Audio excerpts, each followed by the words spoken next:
유럽이 지금 트럼프가 불안하고 하니까 스스로를 지키겠다 선언했죠. 요것들에 대해서 우려랑 기대가 공존하고 있습니다. 일단 우려부터 벌써 말씀드리면, 그래서 유럽 방산이 부활하면 결국 한국 방산은 찾지 않게 될 것 아닌가, 이런 우려가 있고, 반대로 기회는 있습니다. 유럽이 이제 재무장을 하게 될 때 유럽제 무기만으로 무장하기는 어렵다. 결국에는 빠른 전력화, 그 다음에 신뢰성 있는 무기를 만들기 위해서 한국과 협력이 필요할 것이다. 이런 상반된 의견이 있어요. 분명한 건 유럽제 무기를 많이 구매할 것은 사실입니다. 하지만 무기라는 건 굉장히 복잡한 무기 체계예요. 시스템이기 때문에, 가령 이제 비행기 같은 경우에 몇십만 개의 부품, 뭐 전차 같은 경우에도 몇만 개의 부품이 들어가는데, 유럽이 지금까지 방산에서 좀 맥을 못 쳤던 이유, 생산이 늦었던 이유, 딴 건 아닙니다. 공급망이 부족하고 공급망이 사라져서입니다. 이 공급망을 부활시키는 건 단순히 공장을 하나 짓거나 아니면 설비를 늘린다고 해서 해결될 게 아니고, 부품 단위에서 이제 우리가 이제 가지고 있는 역량, 그러니까 대한민국 방위사업체들이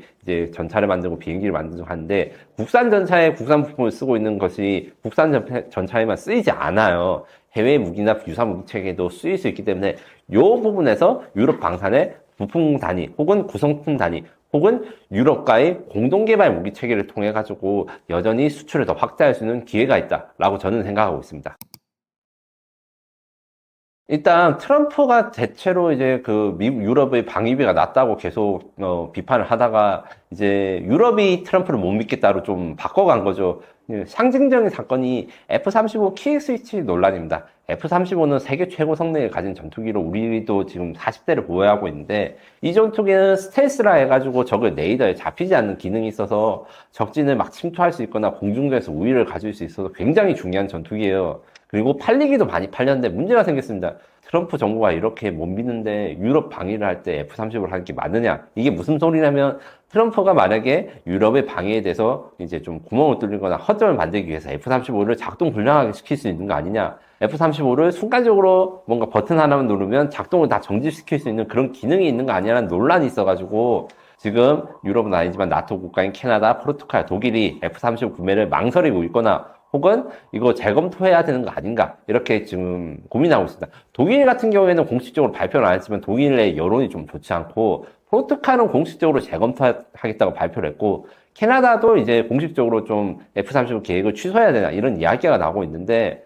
이 미국과의 협력이 트럼프 정부가 한번 들어서면서 신뢰가 무너지기 때문에 이런 일이 생긴 거고, 기술적으로는 사실 K스위치라 해가지고 이런 것들이 없어요. 없다는 것은 이제 버튼 하나 누르면 비행기를 떨어뜨리고 이런 것들은 존재하지 않는데, 앞서 말한 대로 전투기나 이런 무기들은 굉장히 복잡한 무기체이기 때문에 뭐 부품을 공급하거나 아니면 정보를 주고받거나 아니면 기능을 하는 사이에서 미국이 F-35 같이 복잡한 무기 같은 경우 운용을 중지시키거나 아니면 중단시키고 방해할 수 있는 여지가 충분히 있거든요. 이렇기 때문에 아무래도 유럽 자체의 무기 혹은 유럽이 믿을 수 있는 나라의 무기를 사는 것에 대한 그 욕구가 좀 더 강해지고 있고, 공동개발 및 군사행동, 그러니까 그 나토에서의 그 지금 나토 지휘권을 점차적으로 이제 미국에서 유럽을 이행하자, 이런 제안들이 지금 유럽에서 일어나고 있는데, 이렇게 되면 원래는 미국과 유럽과의 공동개발 무기나 이런 것들이 굉장히 많았는데, 미국이 아닌 새로운 파트너를 찾게 될 경우가 지금 사실 커지고 있다, 이렇게 말씀드릴 수 있습니다.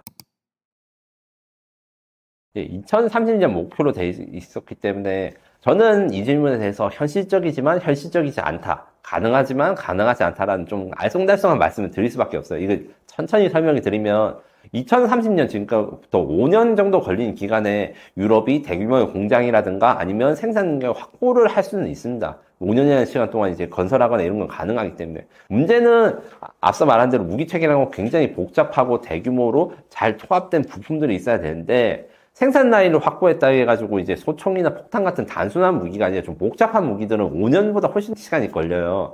그 다음에 제조업 경쟁력, 이것도 중요합니다. 대한민국 방위산업이 잘 나간 이유가 방위산업이 기술력이 높아가지고 이제 다른 산업들을 압도하는 것이 아니고, 사실 저희는 철강, 전자부품, 자동차 부품, 2차 산업과 조선 산업들이 발달을 했고, 이 발달된 기술을 활용한 방산 제품을 만드는 게 지금 현재 대박을 나는 거잖아요. 요거를 생각해보면 유럽은 현재 제조업 경쟁력이 크게 떨어지고 있어가지고, 뭐 폭스바겐 공장을 뭐 군사 공장으로 바꾼다거나 이런 것들이 해도 사실은 경쟁적으로 확보가 되거나 아니면 이 기술력을 바로 바꿀 수 있을 때 가성비가 좋은 무기로 만들 수 있나 의문이 좀 있죠. 그리고 유럽은 공동개발 무기를 원래 많이 했어요. 뭐 왜 많이를 했냐면, 유럽은 공동으로 안보를 지켜야 되겠다는 생각이 들어서 1960년대부터 공동개발 프로젝트들이 있었고, 냉전이 끝나고 난 다음에는 프랑스랑 독일 같은 선진국마저도 국방 예산이 부족해져서 국산 무기를 만들고 싶은데 돈이 부족하다. 그럼 어떻게 해야 되나? 옆 나라랑 협력을 해야 되죠. 이렇게 생긴 프로젝트들이 굉장히 많아요. 유럽 통합 프리기트, 유럽 통합 전투기, 유럽 통합 탱크 이런 게 있고, 현재 추진되고 있는 걸로는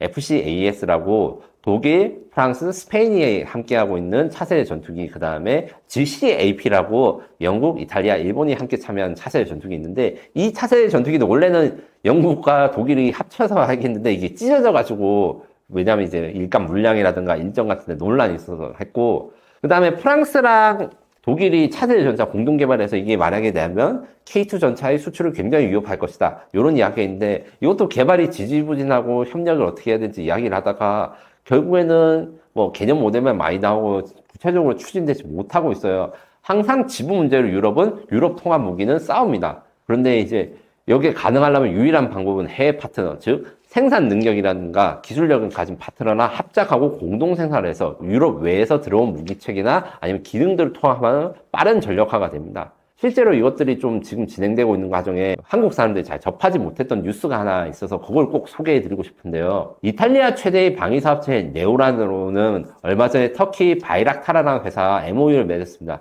MOU가 단순하다 생각하지만 이게 굉장히 중요한 의미를 가지고 있는데, 어떤 MOU냐면 이 바이락타르는 드론 전문 기업이에요. 우크라이나나 수십 개국의 공격용 드론을 판매해가지고 엄청난 판매 성과를 내렸고, 레오나르도가 이 드론 기술을 향해서 빠른 전력화를 하고 싶은데 아무리 생각해도 바이락타르를 이길 수가 없는 거예요. 그래서 레오나르도는 바이락타르랑 MOU를 맺어서 무인기 플랫폼은 바이락타르 걸 사용하고 안에 들어가는 내부 전자장비와 무장은 레오나르도 걸로 통합해가지고 국제시장에 진출하고 유럽 시장에 진출하자, 이런 MOU를 맺었습니다. 제가 보기에는 이런 식의 해외 업체, 그러니까 유럽 외의 방위사업체와 유럽 내의 방위사업체들이 서로 협력해가지고 서로 공동 개발이나 공동 마케팅에 나서는 것들이 앞으로 활발할 것이라 보고, 그 중에 한국 업체들이 분명히 있을 거라고 저는 생각합니다.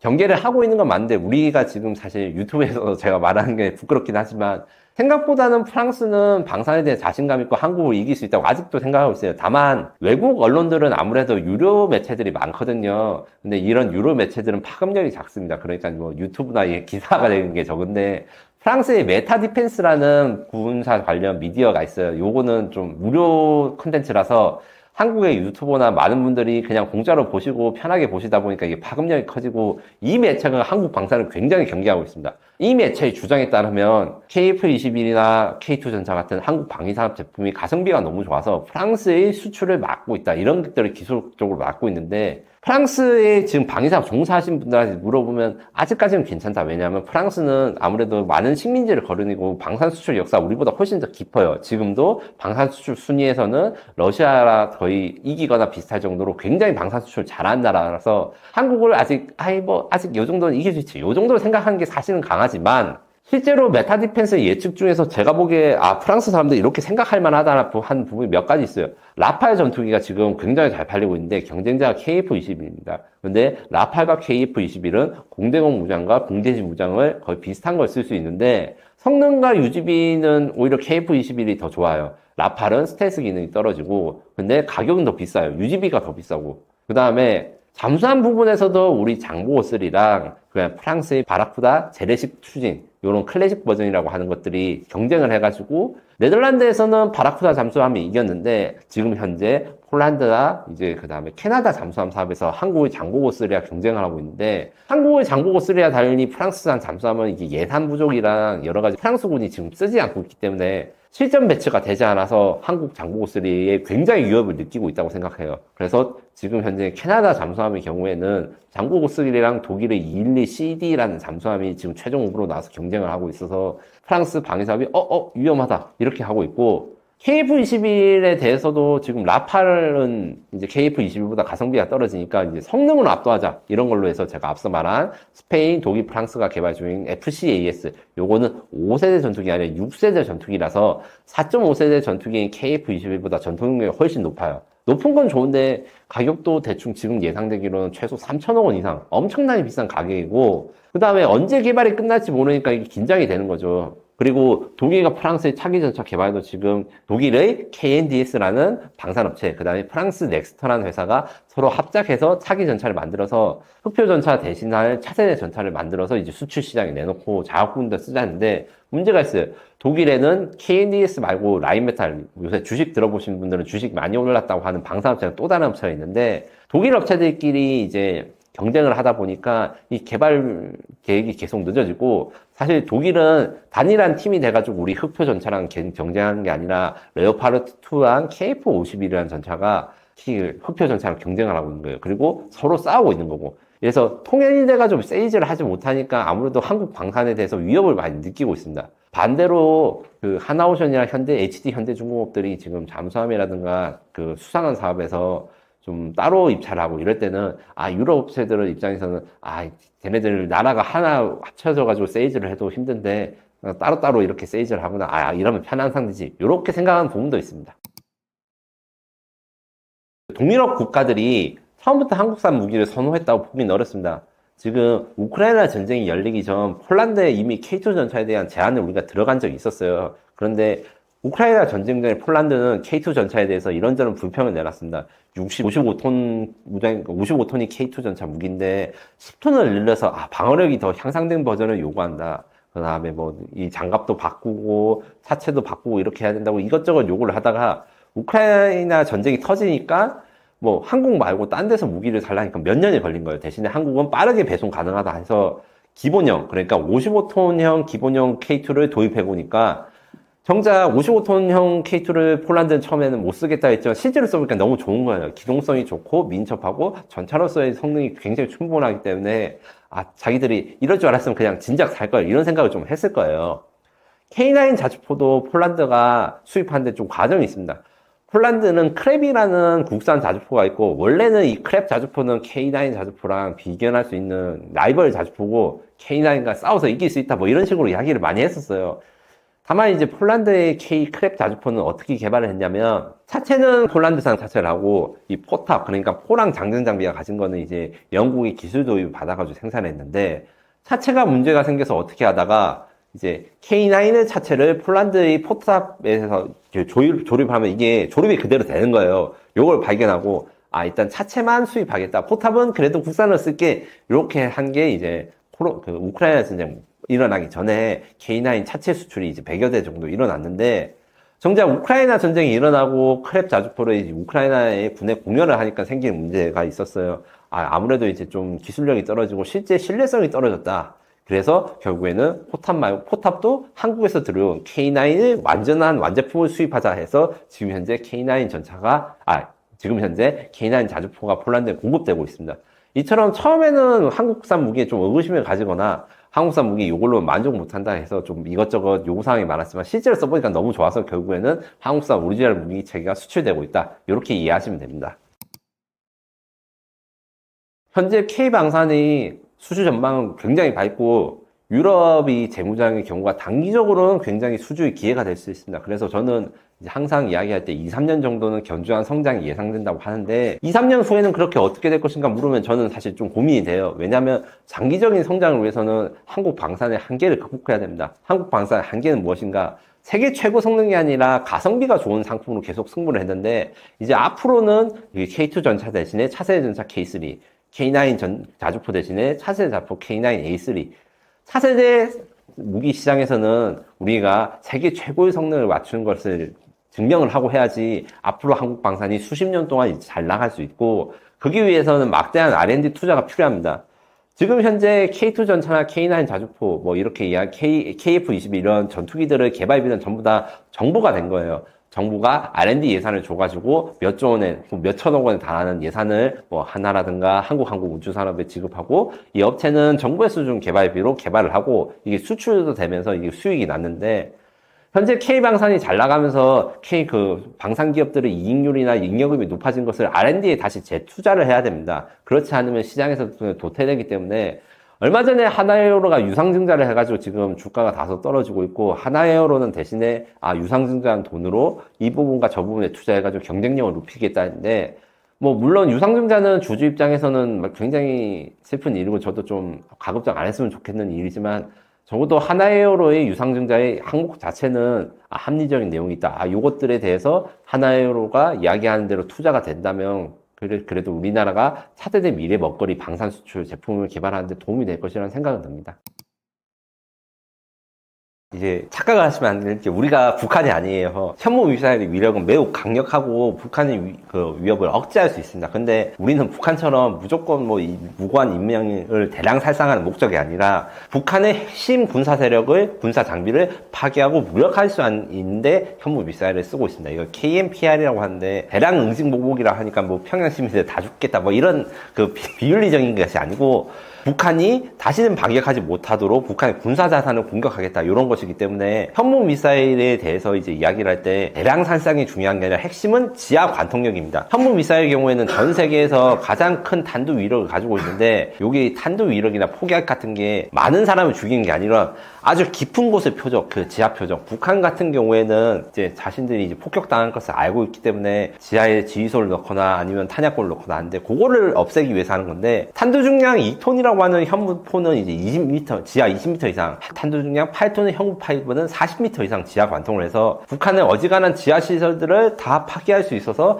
북한이 더 이상 반격하지 못하고 우리 군에 대해서 우리 생명과 재산을 위협하지 못하는 게 목적이 있어요. 그런데 이제 일부 언론들이 말하는 것들로는 김정은 같은 경우에는 지하 100m 이상 숨어 있다. 왜냐하면 평양 지하철 같은 경우에는 이게 한국 지하철보다 훨씬 더 깊어요. 한국의 지금 성남이나 일부 지역에서는 지하 한 70m까지 가는데 평양 지하철 지하 100m 이상이라고 이야기를 하거든요. 이럴 경우에 현무 5나 현무 5가 40m 이상 지하 관통해도 관통을 못하는 것인가 아닌가 이렇게 말씀하시는 분들인데 이게 사실과 다릅니다. 지금 현재 김정은 위협이나 북한 핵심 시설을 공격하기 위한 전략으로 현무 미사일이 정확도가 매우 높은 것을 이용하는데 미사일 한 발로 몇십 미터 이상 관통이 가능한데 이게 한 발로 관통이 안 되면 그 관통 위치에 똑같은 좌표를 따가지고 한 번 더 쏘서 순차적으로 발사하게 되면 이게 더 깊게 갈 수 있어요. 그래서 두세 발의 현무 5 미사일이면 김정은이 지하 몇백 미터에 숨어 있어도 공격이 가능하고 김정은 정권은 이제 목숨을 유지할 수 없다. 이것으로 북한의 공격을 억제하는 역할이 이게 현무 미사일의 역할입니다.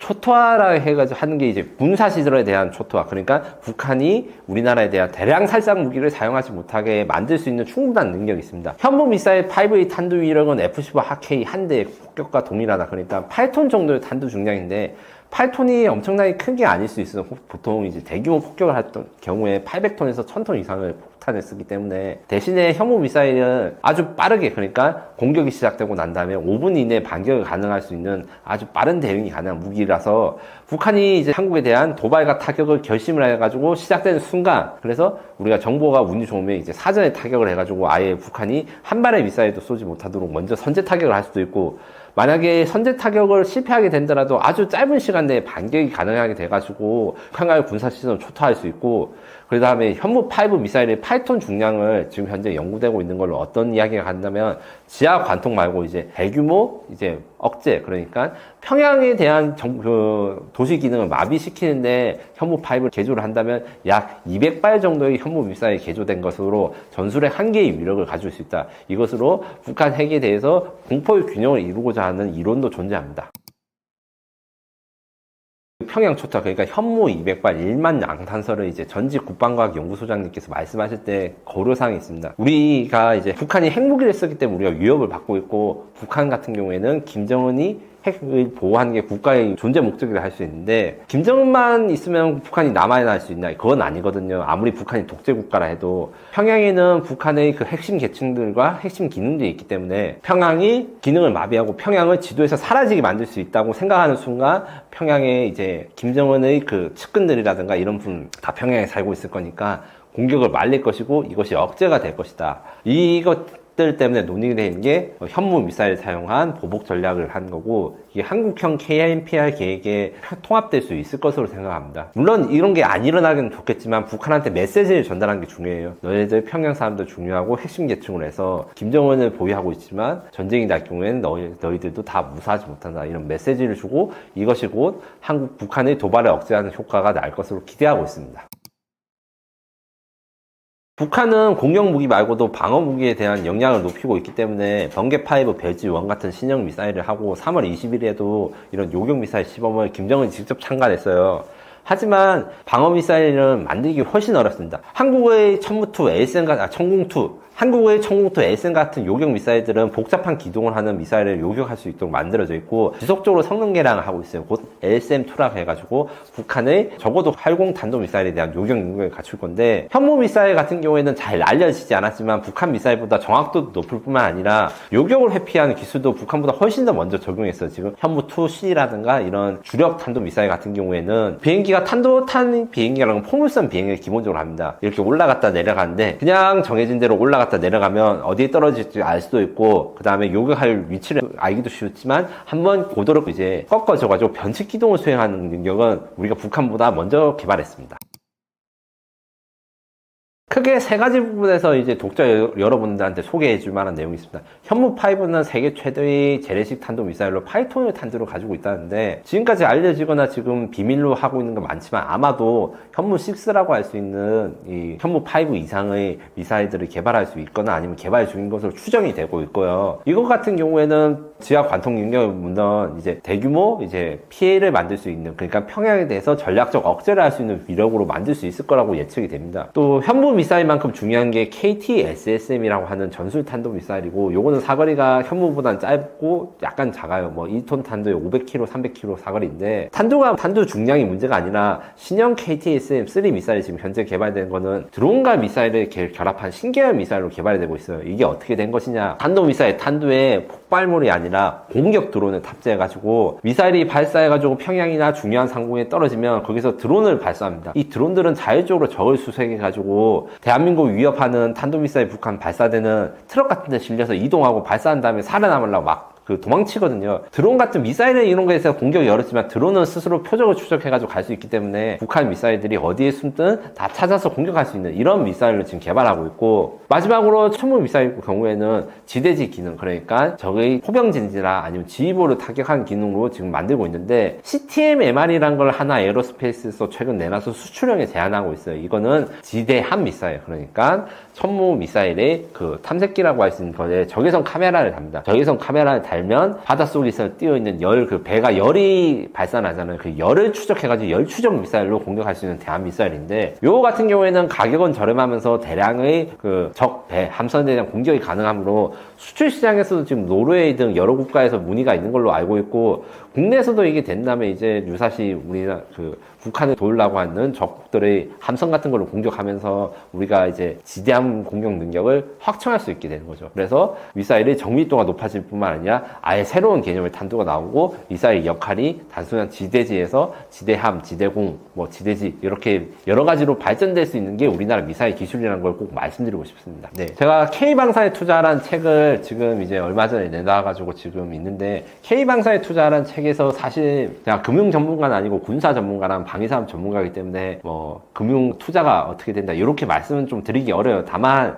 제가 이 책에서 이제 전달해 드리고 싶은 거는 우리나라 방위사업의 저력이 어떻게 되는가 그 다음에 우리나라 방위사업은 어떻게 성장할 수 있는가 요 두 개를 알아야지 우리나라의 방위사업의 앞으로 미래 성장력이라든가 아니면 해외 수출을 할 때 어떤 경쟁력이 있어서 수출될 것 같은가 그 다음에 우리의 라이벌들은 어떤 능력을 가지고 있나 요것들을 좀 정리를 했거든요. 이것을 위해서 10대 무기체계를 선정해서 우리나라가 앞으로 차세대 수출 먹거리 혹은 핵심적인 무기체계로 될 수 있을 만한 10개 아이템을 선정해서 지금 소개를 드렸고 이것을 보신다 해가지고 당장 뭐 주식이 막 하실 거 이런 건 솔직히 말씀드리면 아니지만 방산주를 보시거나 뉴스를 보시거나 방산 수출 소식을 보실 때 이것이 왜 이렇게 수출된 거지? 아니면 이 소식을 들으니까 어떤 주식이나 어떤 기업들이 성장을 하겠구나 이런 데에 대한 힌트를 얻을 수 있게 제가 잘 만들어 봤습니다.